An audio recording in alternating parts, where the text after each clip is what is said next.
Hi, you're listening to The Sociology Show, a podcast about absolutely anything to do with the wonderful world of sociology. Whether you're a teacher, a lecturer, a student, or just taking a passing interest, this podcast will look at a range of issues from social class, ethnicity, gender, sexuality, religion, crime, education, and anything else that sociology has to offer.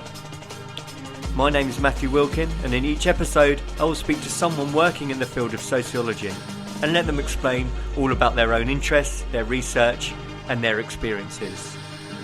So put your earphones in, turn the volume up, and let's be sociology geeks together, eh? Hello and welcome to the Sociology Show. I decided for this podcast to split it into two. When I interview a sociologist, often they can give up 30, 40 minutes of their time. In this case, the person in question was extremely generous and so interesting, I thought I'd make it into a two-parter. So my guest for this episode and the next episode is Tariq Modood.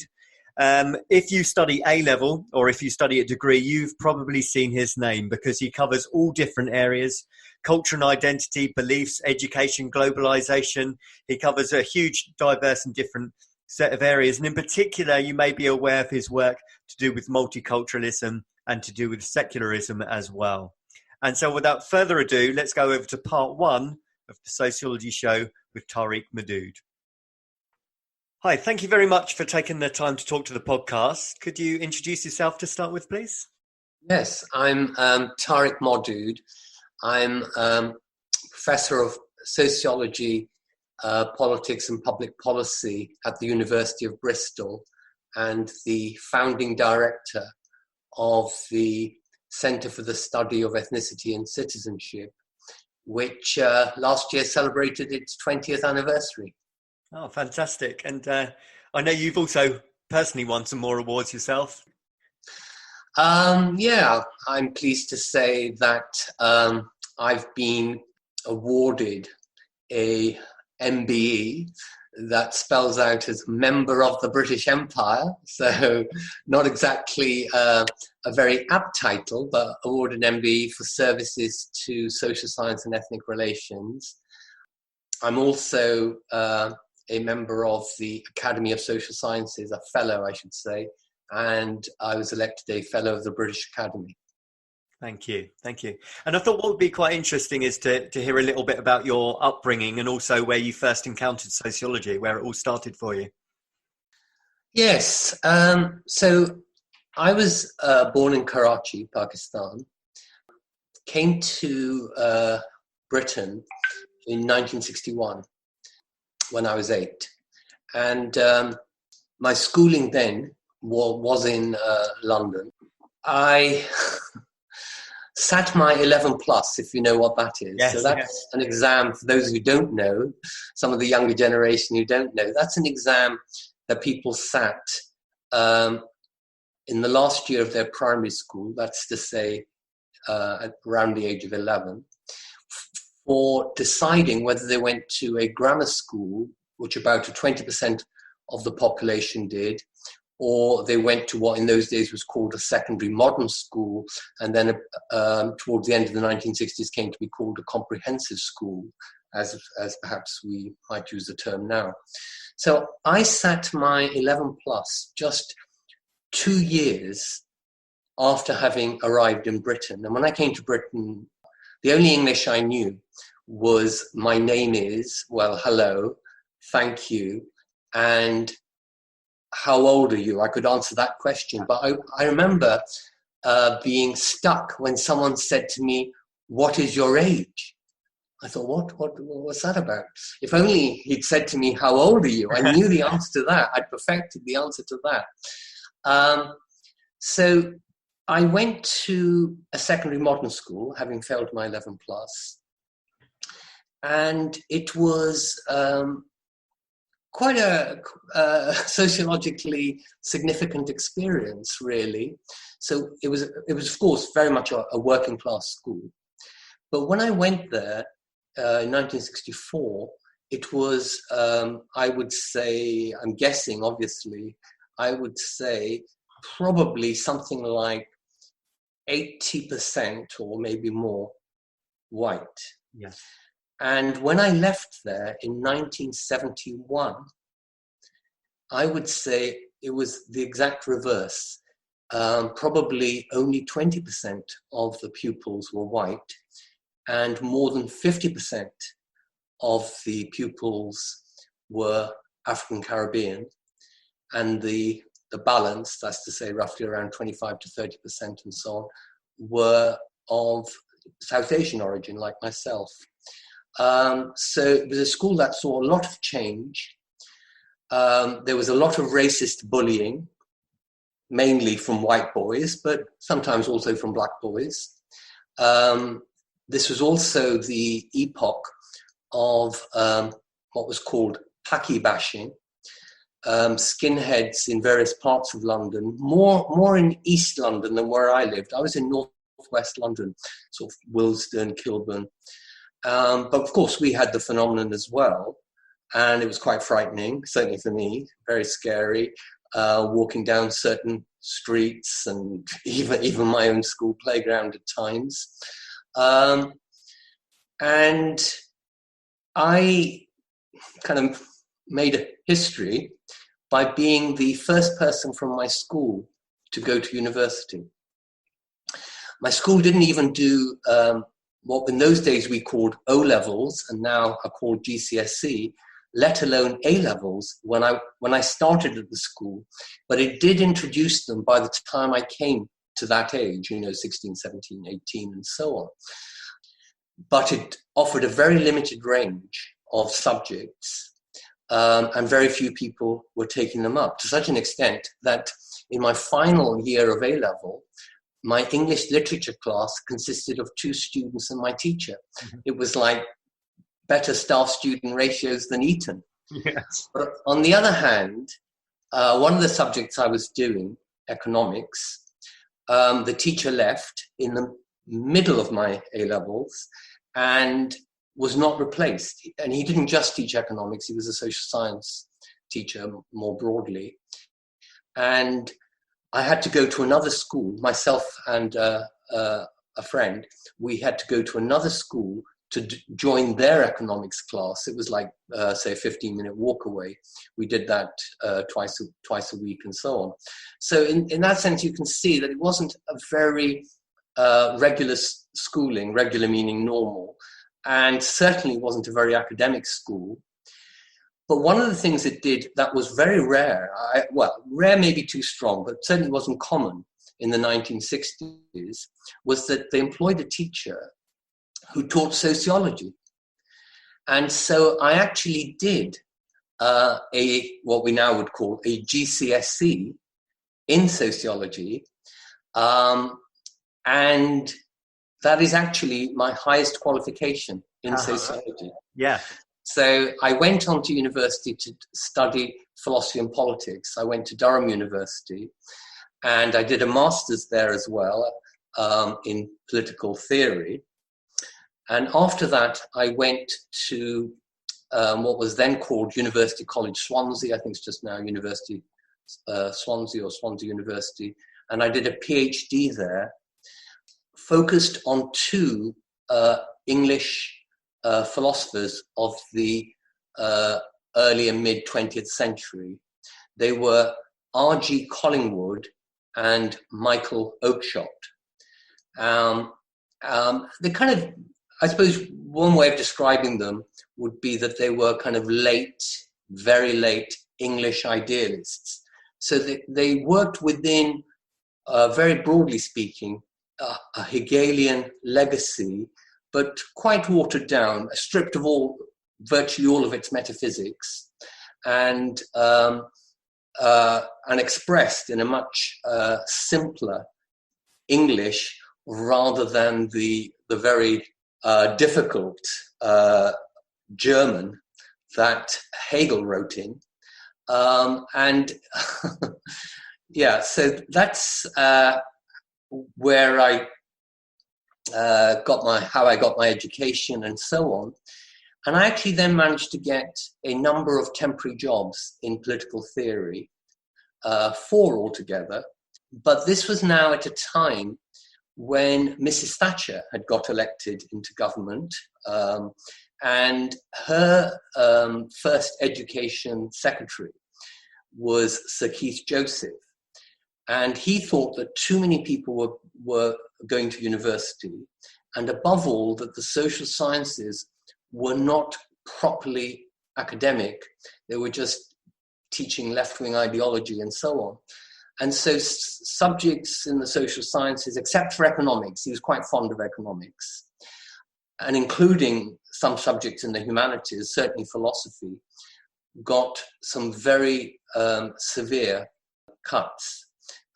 Between the years of 1979 and 1989, for instance, a third of all philosophy academic jobs in the UK were lost. And so I was part of that casualty, that generation. I became unemployed. I had to, for a couple of years, I was unemployed, trying to still hang on. Eventually, I thought, well, this is no good. I'm not going to get a job doing what I want to do. I'll look for something else. And I ended up in the tax inspectorate, training to be a tax inspector. And I was kind of putting up with it. I actually found learning bookkeeping, what's it called? Double something bookkeeping. Double entry, yeah. Double entry bookkeeping. Very interesting, actually. It obviously it's a logical system. I'd studied formal logic at university, so I found it fascinating how it worked. And I also found tax law very interesting. In some ways, again, it was like, it was very philosophical in the sense that you had to define things like, the law had to define things like what is income, what is a contract, what is capital, and so on. So it was dry but interesting, but certainly not something I wanted to make a career of, but I was kind of sticking at it. And then my wife said, no, you can't do this. This is just not you. You're going to get very miserable, and you're going to make us very miserable, and you're going to regret this. So while you still have the opportunity, try and do something else. And I ended up in equal opportunities policy work, which was taking off in local government in the 1980s. And I became an equal opportunities officer specializing in employment in the London Borough of Hillingdon in 1987. And then I went on to the Commission for Racial Equality, which, if you like, was kind of headquarters of racial equality policy making, drafting and guiding in Britain at the time. And I found myself in disagreement with what I saw as the dominant approach to anti-racism and racial equality in Britain in the late 1980s. Of course, it started a bit earlier, but I entered it in the late 1980s and so experienced it more fully then. And that was where the central idea was political blackness, that if you're not white, you are black. And the reason for that is because the racist thinks you're black. And I thought this, well, it didn't tally with my own sense of what I was, but I just thought, well, why should I define myself as a racist might? If it were true that the racist thought I was black, and actually the evidence on that isn't that strong, but anyway, let's say it was, I just thought, well, this is no way for something that's supposed to be, as it were, offering people like me equality to start by first defining me outside my own sense of identity and my own terms of reference. And I suppose the other aspect of the climate on racial equality at the time, policy climate or activist climate at the time I wasn't happy with, though this was less prevalent, was that it was always, not always, that's the wrong word, that amongst the people I'm thinking of, it could be seen as mainly just oppositional. There was nothing positive. It was just all being anti-something, obviously anti-racism. And it was also then tied to a sense of opposition to feeling British or being British. And I thought I was British and I wasn't black. So that made me just not fit into the categories that were being offered to me, the political categories.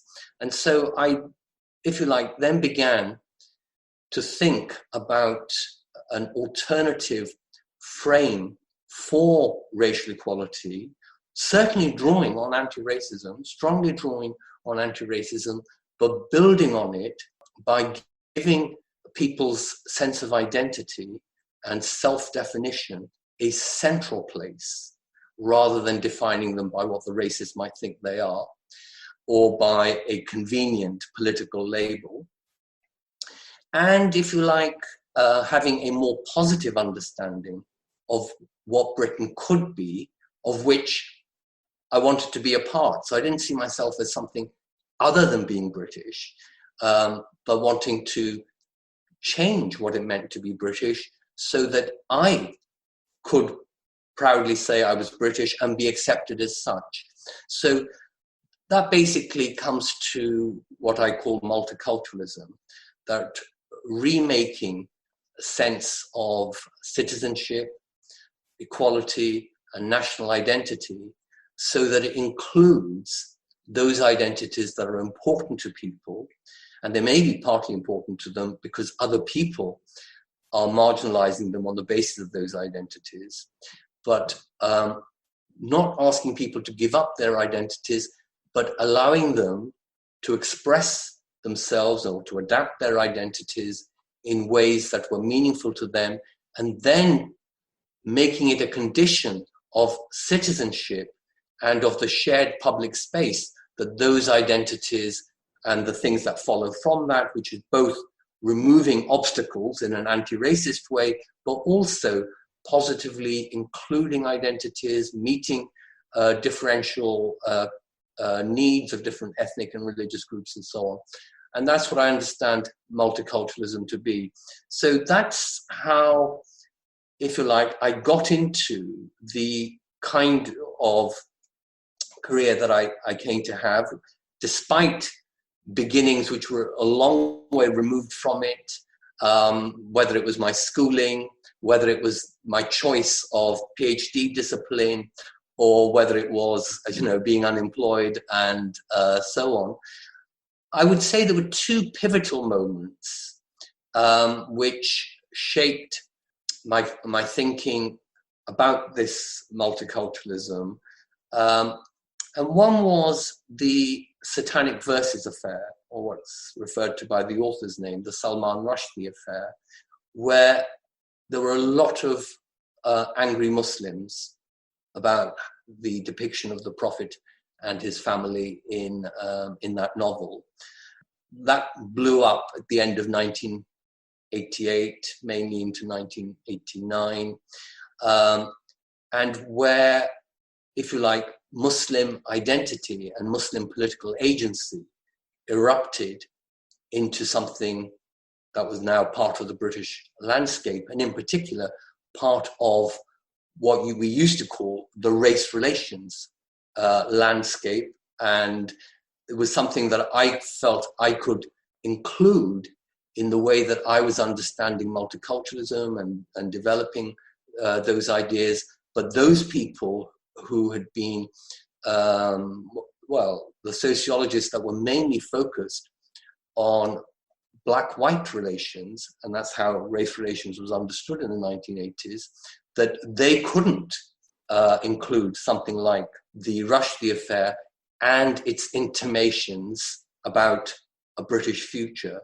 And then the second thing was that I was appointed to a job in social science research. So I kind of managed to bring my way back into academia, or at least into research in the first instance. Having been ejected as a political philosopher, been in exile in the tax inspectorate and unemployed for a couple of years and things like that. And then, as I say, through equal opportunities policy work, I, as it were, discovered a new intellectual engagement, and one about which I was very passionate because I felt it was very much about myself and about, if you like, the future of my country and the future of people like myself, people of Asian descent, Muslims, and so on. And so I got into this social science now. If you like, I got into sociology in a significant way. And I was offered a job, quite a senior position, to lead a survey at the Policy Studies Institute in London, which had a very good reputation for policy-related social research at the time, to do a national survey, which was the fourth of its kind, and so it was called the Fourth National Survey of Ethnic Minorities. I was appointed by David Smith, and so I'm eternally grateful for that opportunity that I was given. And I worked then with survey sociologists, quantitative sociologists. And I got to say, as you might guess from what I've said so far, that I had no quantitative background or training whatsoever. I had no sociological training whatsoever. So I did ask David Smith why he'd appointed me. And he said, well, we got lots of people in this building who can do surveys. But what you're saying about the minority experience in Britain, and in particular about the British Asian experience, well, that's new. So we want you to come in and work with us, if you like, put your money where your mouth is, because I'd started writing initially kind of commentaries for The Guardian and things like that, but also managed to get one or two journal articles published. And that's exactly what we did.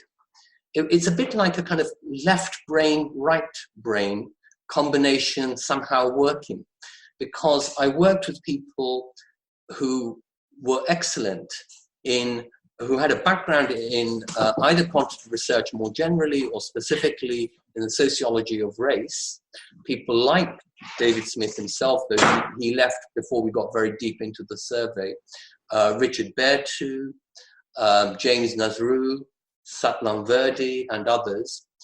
I worked with them while I held on to my own ways of thinking and managed to get a survey. We managed to get a survey, designed, undertaken, analyzed, and written up, and most people thought it was a very good product, using, as it were, these two different parts of the brain.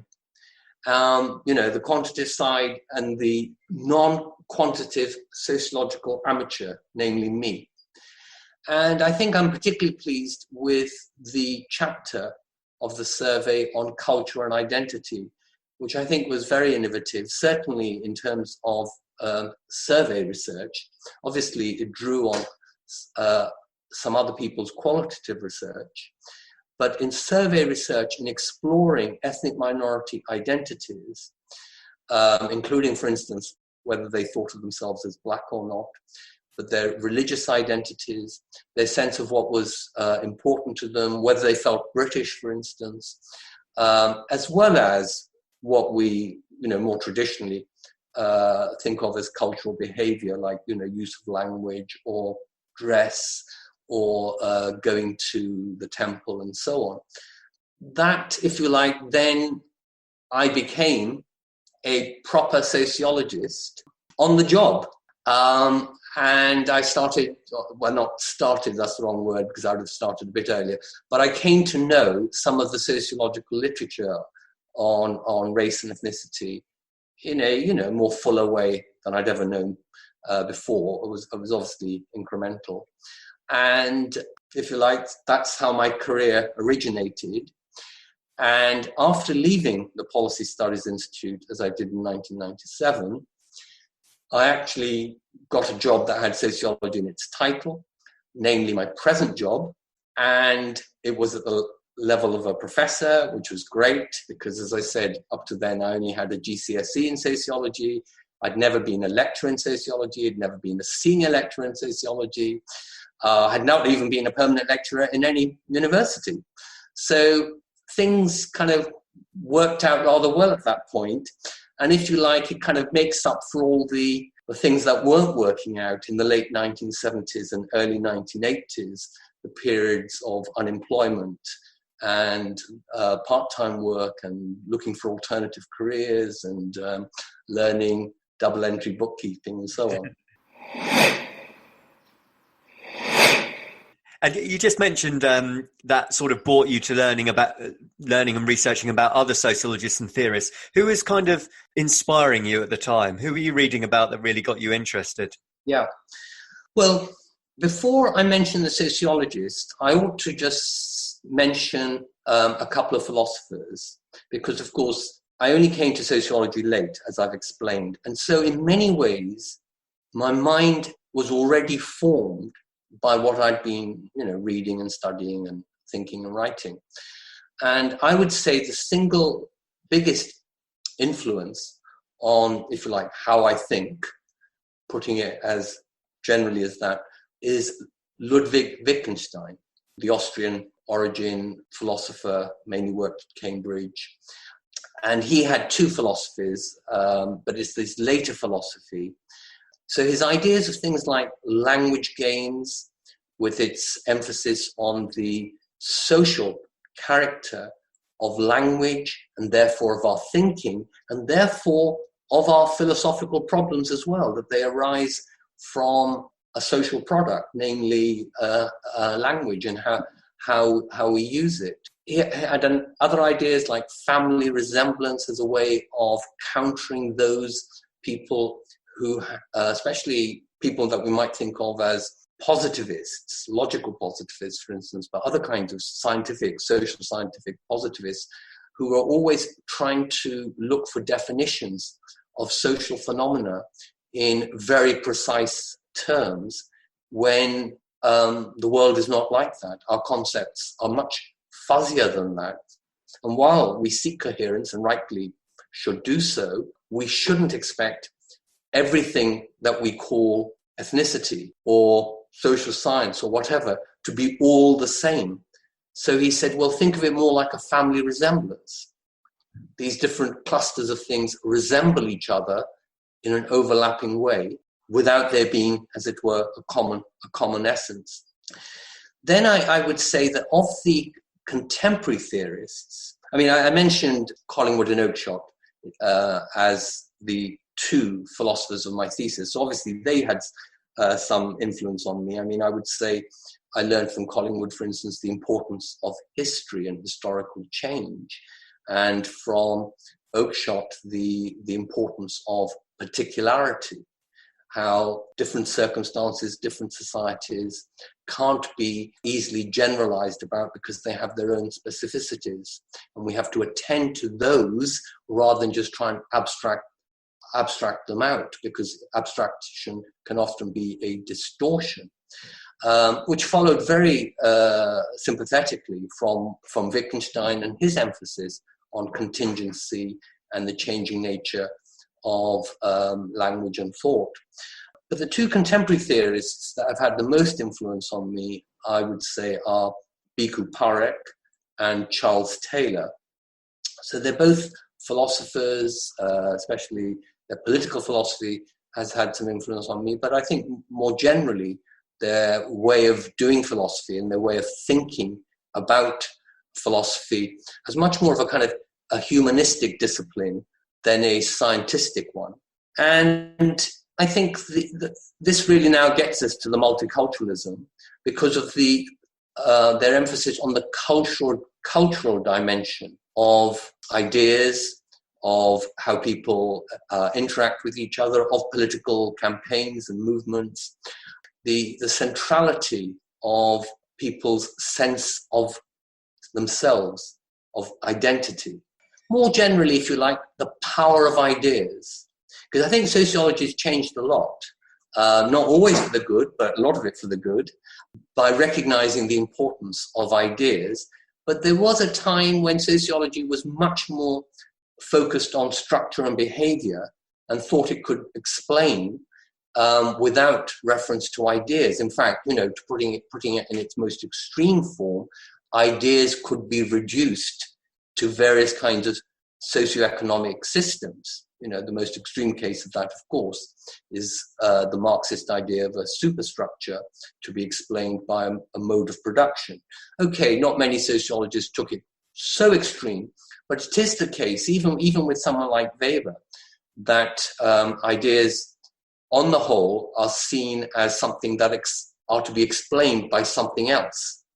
Not entirely, because we have things like the Protestant ethic and so on, but with people like Bhikkhu Parekh and Charles Taylor, as the other philosophers I mentioned, we really get a sense that society is governed, is driven by ideas and the clash of ideas, contestation, change, and so on. And in many ways, I think the kind of, the granddaddy of that way of thinking is probably Hegel. And I mentioned, how some of the people I studying were a kind of late derivation of his approach.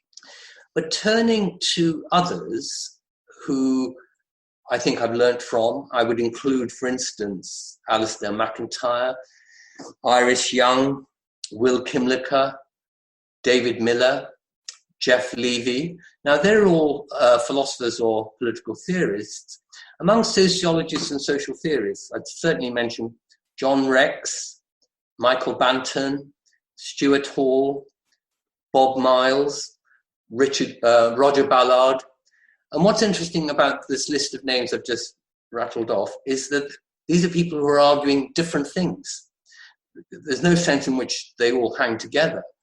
But they've all influenced me, I think, in some way or another, or at some time or other, from John Rex on the structural or systematic character of racial discrimination and racial disadvantage, from Michael Banton, seeing race or race relations or ethnic relations, as he might prefer to call it, not simply in terms of black and white or binaries, but seeing it in a much more pluralistic, multi-directional way. From Stuart Hall, the dynamic of identities and the importance of contestation as a factor in social change. For instance, a contestation of what it is to be British. From Bob Miles, the importance of racialization so that we understand race and racism in terms of social processes, not assuming any necessary biological determinism or biological ideology or theory. From Roger Ballard, the importance of understanding ethnicity as having an inside. It's not all race. It's not all what the dominant group attributes to subordinate groups, but ethnic minorities, ethnic groups live out their own sense of what is appropriate, inappropriate, what is possible, not possible, how to create opportunities, how to exploit opportunities, how to relate to each other within their own ways of thinking, which of course are always changing. These aren't kind of static traditions. But nevertheless, you can't understand a minority by simply saying, oh, it is a cog in some dominant social structure or social system. So I think those are the sociologists that I've learned something from. But as you can see from the emphasis I've given, I think that a lot of my way of thinking was framed or shaped before I even got to sociology. Yeah. And in a way, my sociology has this interdisciplinary character in that I bring a certain political theory to bear upon the sociology that I do. Yeah, you can see that how it's all come together. So your early upbringing, your introduction to sociology, the other work that you've done, plus your reading, plus the philosophy. You can see how that amalgamation's all come together, certainly. Thank you. That's going to be the end of part one. And in part two, we'll talk about your own specific research. Part two of this interview will be available on the 25th of June 2020. If you would like to listen to part two, please go to the usual places where you get your podcasts or to the Spreaker.com website and search for The Sociology Show. Thank you. Thank you for taking the time to listen to the podcast. If you would like to contact the show or be interviewed, then please email thesociologyshowpodcast@gmail.com.